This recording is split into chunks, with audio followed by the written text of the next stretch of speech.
What's up, y'all? For about the past, say, 2 months, I've been taking an Asian American Studies class. I'm learning a lot out of this class, probably more than I would have ever thought. I'm really enjoying it, and I'm learning the history on Asian Americans. Because at this time I didn't think Asian Americans even existed, because in the U.S. history books they don't really mention what the Asian people were doing at this time. So we just finished learning about the Japanese Americans. So I kind of wanted to talk a little bit about this, talk about them. So maybe you'll learn something that you probably didn't know. Okay, so legend has it Japan was started by two gods. They're the ones who created the Yamato land, the seas, and the mountains. So Japan started around 660 BC, according to legend. So at this time, they had a status. They placed you on some type of ranking system based on what you were. You know, if you were like a samurai, you'd be really high on the status, on the ranking list. If you were a peasant farmer, you'd be a little lower, and if you were a merchant, then you'd be way at the bottom of the list. They thought that was probably one of the lowest jobs you could ever be. So one thing I wanted to talk about right now is how Japan had some relations with Mexico briefly. So I wanted to talk about that. So this Spanish galleon sailed to Manila. That's where he was planning on going. Unfortunately, around Japan, something happened to the ship. Something happened. And Japan was nice enough to build them another ship so that they could return back to Mexico. So they sailed back to Mexico with 20 Japanese merchants and nobles as well. That's how Japan had some relations with Mexico. This happened around the 1600s. So in 1617, Japan cut off all ties with the West. They felt that Japan was being too influenced with, the European countries and America, and so they decided everybody who wasn't Japanese, they kicked them out of the country. They kicked them out of Japan. All the Europeans had to leave the country, and they closed everyone off. Basically, they had some small trade going on with Dutch, though. Other than that, it was pretty closed off. Any Japanese people who wanted to enter the country, they weren't allowed to. If the Japanese people wanted to leave Japan, they weren't allowed to. But, this didn't last long. In 1853, President Filmore sent Japan a letter, and they had a year to respond. What he wanted was for Japan to have relations with Japan. He felt he wanted trade with Japan. He also felt that if someone was shipwrecked towards Japan, that they could help them out. So again, he came back. Like I said, he came back a year later with 10 ships. The first time he went there, he took 4 ships with him. So you're probably asking, why would he return a year later with 10 ships instead of 4? I think it was some type of he wanted to intimidate Japan. Kind of force them in. I think he wanted to kind of force them into it. But eventually they signed a treaty in 1864 where they had trade with America and other European countries. So the first Japanese people came to America around 1869. They settled around the Sacramento area. They grew silk and tea. It lasted about 2 years. Unfortunately, it didn't last long. Alright, so the first group of Japanese people came to America around 1880. They were called the Issei. That means first generation. They came from 1880 to around the 1920s. And a lot of them, they did They did domestics, cleaning, cooking, stuff like that. They also did farming. They did like a lot of agriculture, stuff like that. They did railroads. They helped fix railroads. And during this time, there wasn't a lot of Japanese women. A lot of them came later. Some of them just came over as housewives, and the few Japanese people that were here in America, some of them were prostitutes, sort of like how the first Chinese women were, because the Asian women were outnumbered by the Asian men. Alright, so right now I wanted to talk about the anti-Japanese movement. This happened around 1887. The Americans, they didn't like the Japanese. They wanted them out, sort of like how they wanted the Chinese people out. And one of the reasons why they wanted Japanese people out of California or out of America, because they felt poverty and crime would go up. That's the reason why they didn't want Japanese people staying there. It's just crazy. Which is ridiculous, So even California, even the school board got into this, and they started saying bad things about the Japanese people. One, they said that they were filthy. Two, they said they were vicious. Three, they felt that Japanese people were all infectious with diseases and whatnot. And then four was because there was a lot of Chinese people. So eventually what they wanted to do was send all the Japanese people or all the Asian people to a different school, a private school, where they wanted to basically segregate the Asian people, the Japanese people, from other kids.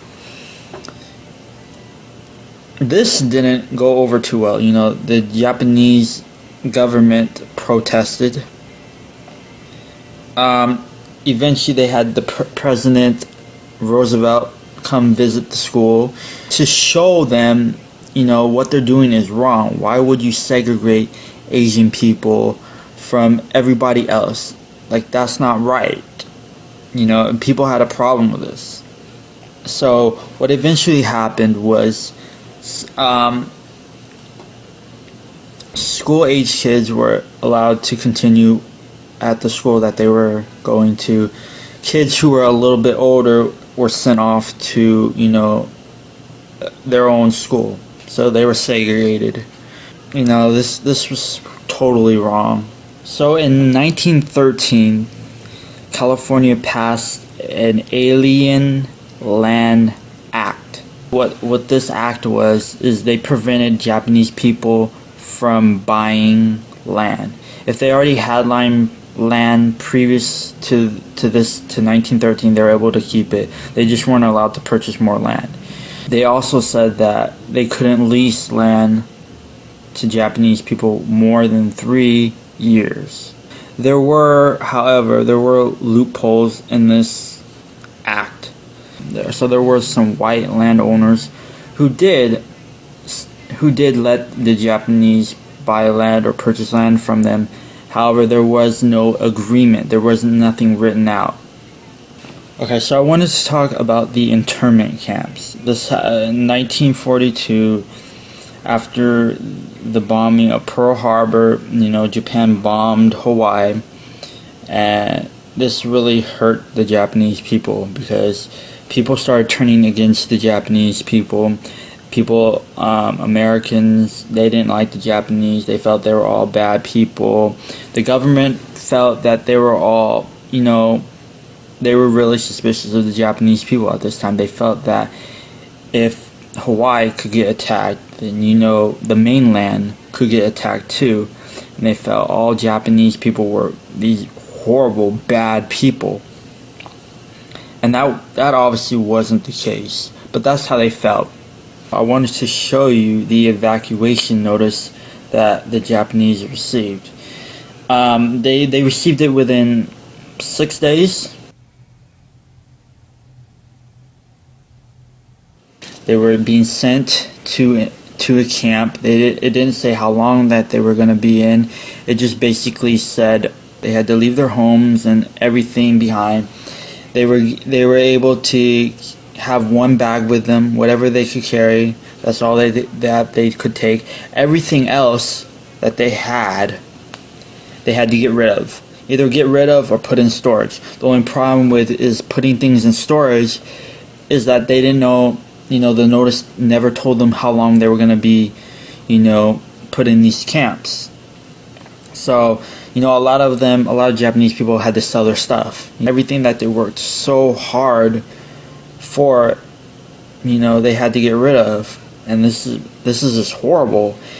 They didn't get a lot of money for their belongings, Some people were able to, some people were actually nice enough to help the Japanese, because at this time not all Americans felt that all the Japanese people should be put in camps like this. Not everyone agreed with it, agreed with the government for doing this. And some people actually were able to keep their homes. Some of the neighbors were nice enough to watch over their homes and their belongings while they were put in these internment camps. And this notice was sent by J.L. DeWitt. He's a lieutenant general of the army who sent out this notice for all the Japanese people. So there were 10 internment camps in the U.S. 2 of them were in California. One of the things that they were not allowed to bring was any type of contraband. It was not allowed, like TVs and radios. So, the Japanese kids, they were the victims in this, because, just because of your race or your ethnic group, you get blamed for something that wasn't even your fault. You had nothing to do with. Time magazine, they did an article on how to tell the difference between a Chinese and a Japanese person, during this time, which I felt was really prejudiced. It's really racist that they would do something like this. A lot of Japanese people felt when they were in the, being put in these camps was wrong. A lot of Japanese people were, they felt that their freedom was taken away from them. You know how the Constitution says, freedom of speech, religion, your constitutional rights. However, it felt like they were treated as second-class citizens. Some of them were actually born here in America. They were Japanese Americans. And, it was like all their rights were taken away from them. They were being put in these camps, away from everybody else. And it's so horrible. So the Japanese people who were put in these camps were the first generation, the Issei, and the second generation Japanese, the Nisei. Once the internment camps closed, they ordered all the Japanese people to leave. They gave them $25 and a plane ticket to wherever they wanted to go, and that was it. One thing I do want to say is, eventually, the government did apologize for interning all those Japanese people. They wrote an apology letter to them. This letter was written by George Bush in October 1990. This letter was written about 50 years later after this happened. And so I wanted to show you the letter right here. This is the letter that the Japanese people were sent. I don't know if you can see it. It's by George Bush. He wrote the letter just to apologize to all the people of Japanese descent. Just apologize for what had happened. He said it was a mistake and it should have never happened. The problem with this, that the problem with this apology letter is that it was written more than 50 years after this happened. So, you know, a lot of these individual people who were put in these camps were no longer around. You know, a lot of them passed on. But for the individual people who were still around, they were able. They got $20,000 for their suffering, which, you know, you can't really put a price. You can't put a price on what they went through. You know, you can't do that. You can't say, here's $20,000. I'm sorry for what happened. You know, the pain and suffering that they went through, that's something that no amount of money can replace. You know, that's something, those years you can't get back. It's horrible, horrible, horrible, horrible that they were treated like this. And once they were released from the internment camps, Americans still did not like the Japanese. You know, some of them tried to get jobs. It was hard for them to get jobs because, you know, people didn't want to hire Japanese. You know, for the Sansei, which is the third generation Japanese people, they're the ones who they're the ones that face less racism, prejudice, because, you know, times have changed and there's not so much discrimination as there were, say, 40, 50 years ago. You know, obviously the Asians in general are going to face discrimination. They're going to face prejudice, racism, whatever you want to call it, because there are going to be people out there who are not going to like Asian people. There are people out there who, just by the way you look, they won't like you because of your race. You know, there are people who are not going to like Latino people. There are people who are going to not like black people just because of the color of their skin, which is ridiculous.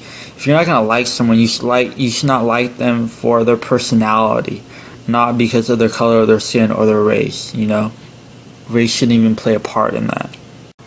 Alright, so that's the end of this video. A little bit about the Japanese Americans. Hopefully you learned something. Hopefully you enjoyed my video.